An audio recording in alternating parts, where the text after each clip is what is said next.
तो चलिए कहानी शुरू करते हैं। एक गांव में आनंद नाम का एक युवक रहता था। उसका भरा पूरा परिवार था। उसके 2 बच्चे थे, उसकी पत्नी थी, लेकिन उसके माता पिता इस दुनिया से चल बसे थे, इसीलिए पूरे परिवार की जिम्मेदारी उसी के कंधों पर थी। बच्चे अपनी पढ़ाई करते थे और उसकी पत्नी अपने घर गृहस्थी के कामों के साथ गाय, भैंस, बकरी इत्यादि का दूध बेच बेच कर अपना घर चलाते थे। और आनंद पहाड़ में पत्थर तोड़ने का काम करता था। बहुत ही मेहनत भरा काम था। पूरे दिन काम करता तो रात को थक कर घर पर वापस लौटता। लेकिन इतनी मेहनत करने के बाद भी अगर आनंद को गांव का कोई भी आदमी मदद के लिए बुलाता तो आनंद कभी भी मना नहीं करता था।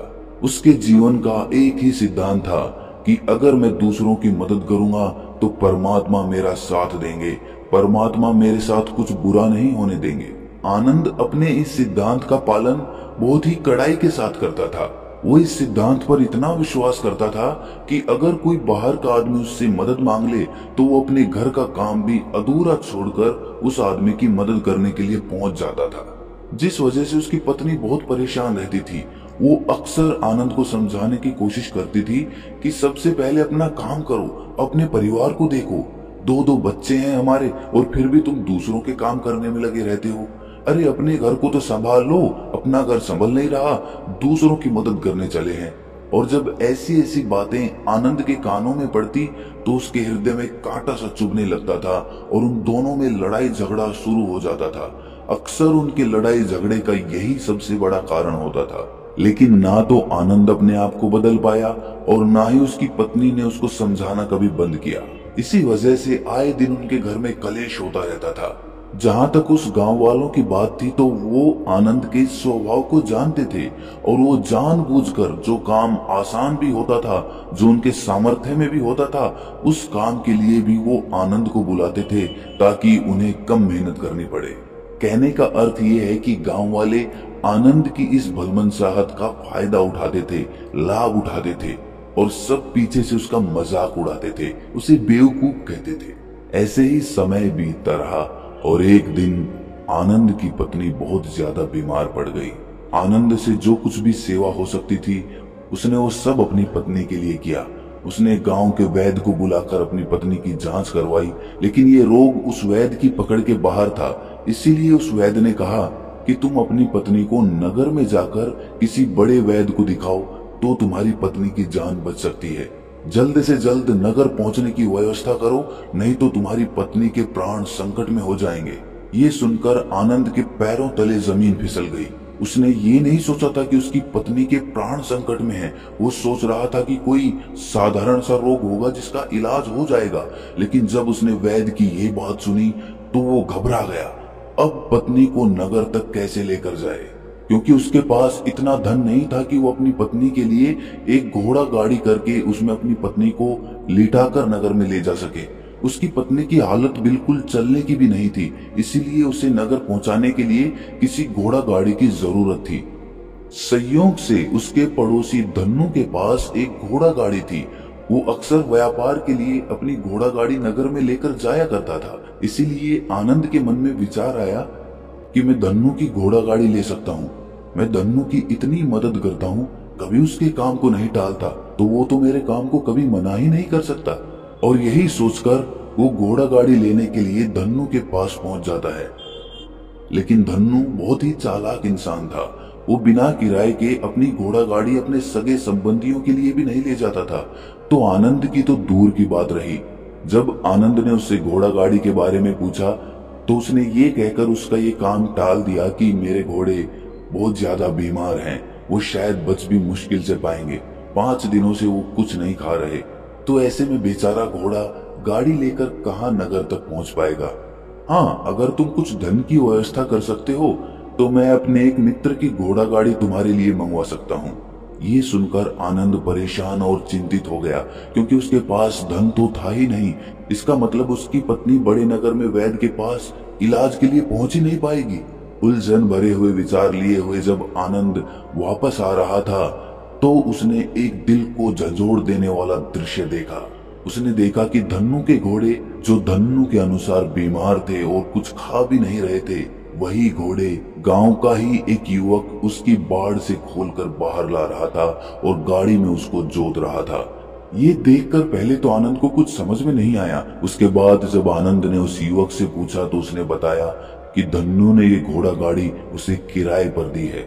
ये सुनकर आनंद का दिल टूट गया। उसने कभी सपने में भी नहीं सोचा था कि उसका सबसे अच्छा मित्र धन्नू उसके साथ ऐसा कर सकता है। हालांकि ये इस बात पर दुखी होने का वक्त नहीं था, इसीलिए आनंद वहां से जल्दी से लौट जाता है और गांव के ही एक सेठ के पास जाकर कुछ धन उधार लेकर धन्नू को दे देता है। धन्नू अपने मित्र की घोड़ा गाड़ी मंगवा देता है, जिसके बाद वो अपनी पत्नी को वैद्य के पास नगर में ले जाता है। जब उसकी पत्नी का इलाज चल रहा था तो आनंद यही सोच रहा था कि एक वो दिन था जब धन्नू की बेटी बीमार हो गई थी और धन्नू यहाँ पर नहीं था, तो मैं पूरी रात वैद्य जी के पास उसके लिए बैठा रहा था, उसकी देख रेख की थी, उसकी सेवा की थी। इतने दिनों तक धन्नू नहीं आया था, तब मैं ही उसके परिवार की देख रेख किया करता था। हाय, कैसा दुर्भाग्य है ये। जिसके लिए मैंने इतना कुछ किया, उसने एक घोड़ा गाड़ी देने से मुझे मना कर दिया, और वो भी तब जब मेरी पत्नी जिंदगी और मौत के साथ खेल रही थी। कुछ देर बाद वैद्य बाहर आकर आनंद को एक बहुत बुरी खबर देता है। वो आनंद को बताता है कि उसकी पत्नी को कर्क रोग हो चुका है और इसका कोई भी इलाज नहीं है। उसके पास कुछ समय ही शेष बचा है। ये सुनकर आनंद दुखी होकर वहीं जमीन पर बैठ गया। उसकी पूरी दुनिया उजड़ने वाली थी और उसे कोई रास्ता नजर नहीं आ रहा था। कुछ समय बाद उसकी पत्नी चल बसी और अब दोनों बच्चों की जिम्मेदारी उसके कंधों पर आ गई थी। लेकिन यहाँ पर आनंद के सारे सिद्धांत टूट चुके थे, उसके सारे भ्रम खत्म हो चुके थे। अब उसके दिमाग में एक ही बात थी कि अच्छा कर्म करने से परमात्मा साथ नहीं देता, बल्कि बुरे लोग फलते फूलते हैं, और इस बात का मैं सबसे बड़ा गवाह हूँ। ये विचार अक्सर उसके दिमाग में चलते रहते थे और इसी वजह से उसका मन धीरे धीरे संन्यास्त हो गया, देश दुनिया से दूर हट गया।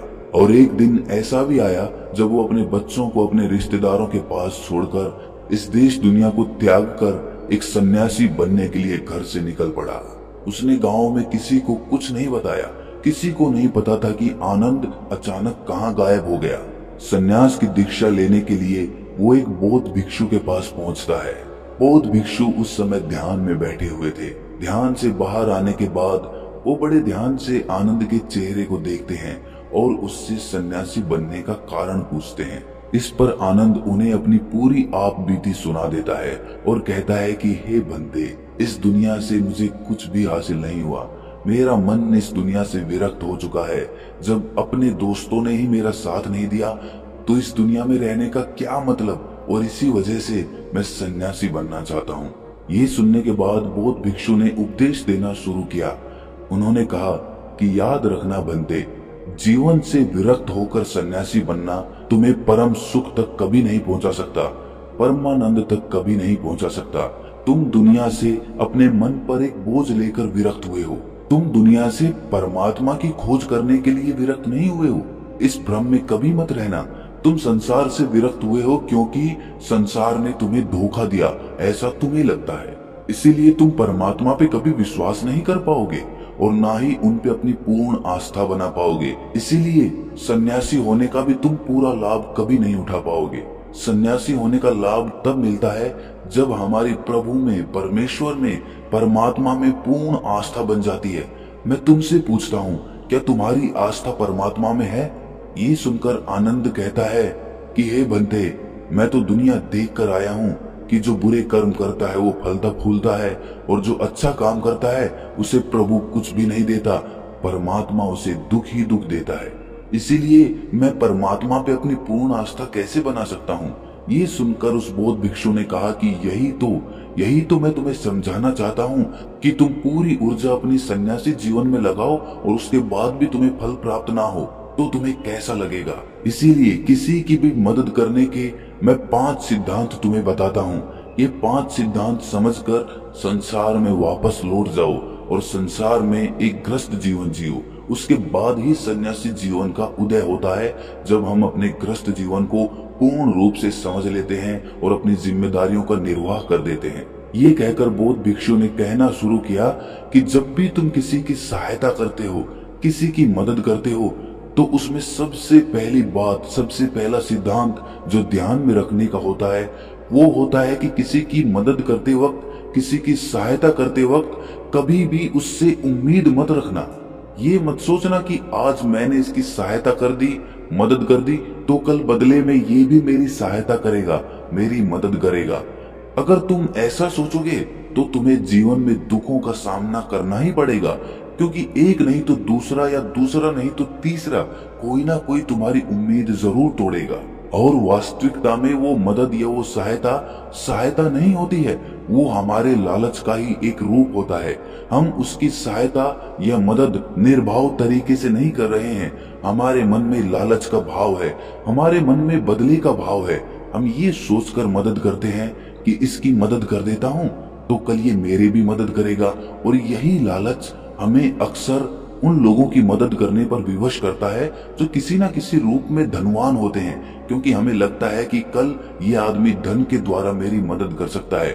और इसीलिए जिस इंसान को वास्तविकता में मदद की आवश्यकता है, हो सकता है वो गरीब हो, लेकिन हमारा मन अपने लालच के वशीभूत होकर उसकी मदद कभी नहीं करेगा। इसीलिए किसी की मदद और किसी की सहायता करने के अपने विचार को विस्तार दो। केवल एक प्रकार के वर्ग के लिए अपनी सहायता या अपनी मदद पेश मत करना, उस सब के लिए समान होनी चाहिए। जरा सोचो, एक तरफ तुम्हारा मित्र हो जिसके पास धन है, संपदा है, और दूसरी तरफ कोई गरीब औरत हो जो भूखी बैठी हुई है। तुम्हारा दोस्त तुमसे कहता है कि यार आज तो खाने के लिए अच्छे अच्छे पकवान मंगवा लो बाजार से, और दूसरी तरफ वो औरत तुमसे 2 सूखी रोटी मांग रही है, तो तुम किसकी मदद करोगे? कौन मदद का हकदार सबसे पहले है?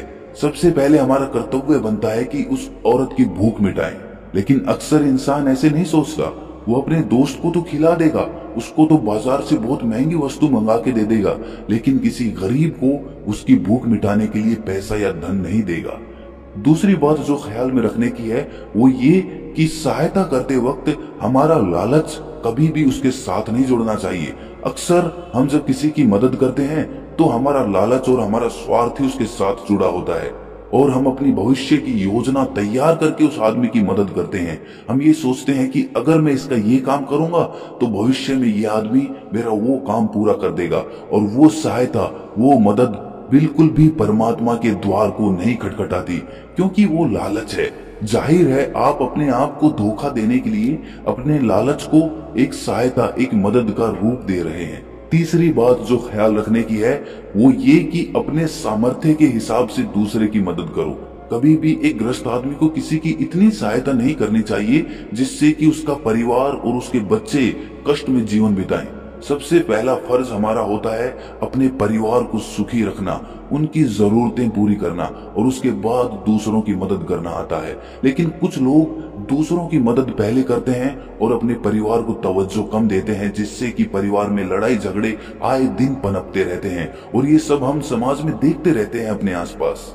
अगली बात जो ख्याल में रखने की होती है वो ये कि अपना कर्म, अपनी जिम्मेदारियां पहले निभानी होती हैं। हम अपना कर्म, अपना काम छोड़कर पहले दूसरों की मदद करने के लिए चले जाते हैं, और जब दूसरा बदले में हमारी मदद नहीं करता तो हमारा दिल दुखी हो जाता है। हम सोचते हैं कि मैंने तो अपना काम छोड़कर उस आदमी की मदद की थी और वो आदमी मेरी मदद ही नहीं कर रहा है। इसीलिए अपना कर्म सर्वोपरि, अपना कर्म सबसे ऊपर, क्योंकि वही काम करने के लिए इस दुनिया में हमारा जन्म हुआ है। और सबसे आखिर में जो बात समझने की है वो ये कि परमात्मा की मर्जी से ही सब कुछ होता है। हमारा कर्तव्य है अपने कर्म को करते जाना। करनी धरनी तो ऊपर वाले के हाथ में है, इसीलिए जो कुछ भी होता है सब ऊपर वाले पे छोड़ दो। अगर तुम्हें कोई धोखा भी देता है तो ये समझ के चलो कि वो सब ऊपर वाले की करनी होती है। आप ये मान के चलो कि मैं करता नहीं हूँ, मैं तो एक माध्यम हूँ, करवाने वाला तो वो है, उसके सामने किसकी मर्जी चली।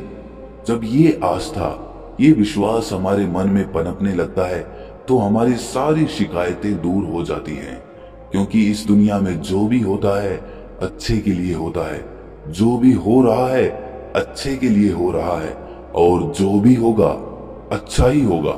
चाहे हमारी बुद्धि आज वर्तमान में इस सिद्धांत को ना समझ पाए, लेकिन जीवन में कभी ना कभी किसी ना किसी मोड़ पर आपको जरूर ये एहसास होगा कि जो हुआ था वो अच्छे के लिए ही हुआ था। इसीलिए सारी शिकायतें दूर कर दो और बस अपना कर्म करते जाओ, अपने ग्रस्त जीवन को पूर्ण रूप से जी लो, और उसके बाद ही सन्यासी जीवन की नींव होती है। इसके बाद बौद्ध भिक्षु ने आनंद को कहा कि वापस अपने गांव लौट जाओ, अपनी बेटियों को वापस लेकर आओ, उन्हें पालो पोसो, अपने बच्चों को वापस लेकर आओ, दूसरी शादी कर लो, लेकिन बच्चों का पालन पोषण अच्छे तरीके से करो। ये सुनकर आनंद अपने बच्चों के साथ अपने गांव में वापस लौट आता है। गांव में किसी को खबर नहीं थी कि आनंद कहां पर गया हुआ था और वो क्या ज्ञान लेकर वापस लौटा है। लेकिन अगले दिन सुबह सुबह गांव वालों ने आनंद के चेहरे पर एक अलग ही आनंद, एक अलग ही आभा पाई। तो दोस्तों, कैसी लगी आपको ये कहानी कमेंट सेक्शन में जरूर बताना, और अच्छी लगी तो इस चैनल को सब्सक्राइब जरूर कर लेना।